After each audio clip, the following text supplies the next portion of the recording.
Land of passes के नाम से जाना जाने वाला और हिमालय की गोद में बसा है केंद्र शासित प्रदेश लद्दाख।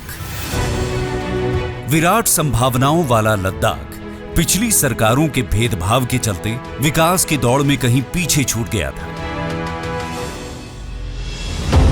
2014 के बाद से ही प्रधानमंत्री नरेंद्र मोदी के नेतृत्व में इस क्षेत्र की ओर विशेष ध्यान देते हुए जम्मू और कश्मीर राज्य के समग्र विकास के लिए 80,068 करोड़ की लागत से 63 परियोजनाओं वाले प्रधानमंत्री विकास पैकेज 2015 की घोषणा की।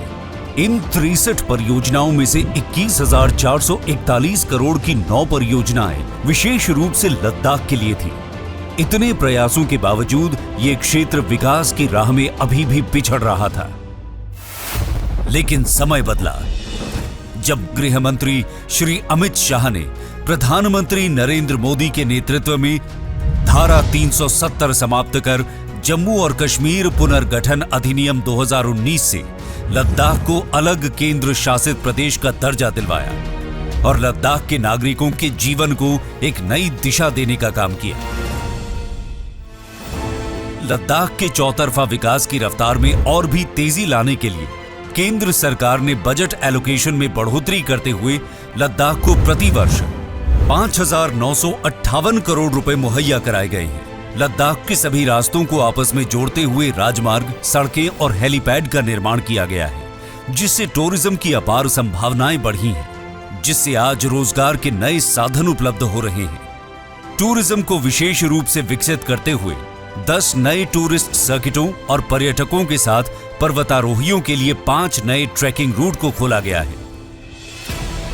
लद्दाख क्षेत्र भारत के आवश्यक ऊर्जा संसाधनों की पूर्ति करने में सक्षम होने के बावजूद यहां बिजली की बड़ी समस्या थी और इसीलिए विद्युत ट्रांसमिशन लाइनों को मंजूरी दी गई है, जिसमें ट्रांसमिशन लाइन, मिनी हाइड्रो परियोजना, सौर ऊर्जा परियोजना, पन बिजली परियोजना, भारत की सबसे बड़ी 7,500 मेगावाट क्षमता वाली सौर बिजली परियोजना शामिल है। स्मार्ट क्लासरूम स्थापित होने से स्कूलों की कायापलट हुई है।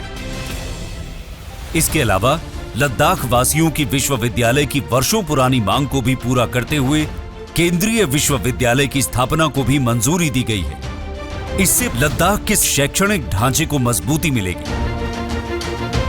लद्दाख के लोगों की स्वास्थ्य की चिंता करते हुए स्वास्थ्य के क्षेत्र में नए कीर्तिमान रचे हैं, जिसमें कारगिल और लेह में न सिर्फ नए अस्पतालों का निर्माण हुआ, बल्कि बाल चिकित्सा आईसीयू, वयस्क आईसीयू वार्ड, ऑक्सीजन युक्त बिस्तरों की सुविधा भी उपलब्ध कराई गई है।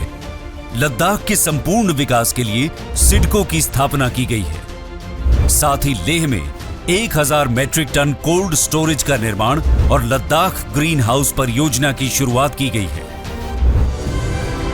गृह मंत्री श्री अमित शाह ने ऐतिहासिक पहल करते हुए लद्दाख क्षेत्र के लिए पहले विंटर ग्रेड डीजल बिक्री केंद्र का शुभारंभ किया, जिससे अत्यंत ठंड के मौसम में लोगों की समस्याओं का समाधान हुआ है। 2019 के बाद से लद्दाख अपने आने वाले भविष्य की एक मजबूत नींव रख रहा है और एक ऐसे क्षेत्र का निर्माण कर रहा है जो आने वाले दिनों में विश्व पटल पर अपनी एक नई पहचान के साथ युगों युगों तक चमक बिखेरता रहेगा।